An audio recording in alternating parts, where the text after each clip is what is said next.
দেখো বকুলতলা হয়ে যাবে এই জায়গাটা, সব বকুল গাছে ভরা। আর এখন বকুল ফুল হওয়া শুরু হয়েছে। সকাল দিকে নিচের দিকে সব বকুল ফুলে ভরে থাকে, ছিটিয়ে পড়ে থাকে। তা দেখতে এবং গন্ধটা শুনতে অনেক ভালো লাগে।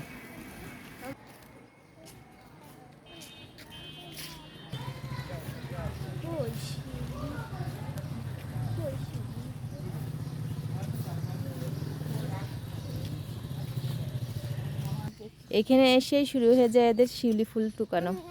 আমার ছোটোবেলার কথাও মনে পড়ে যায়।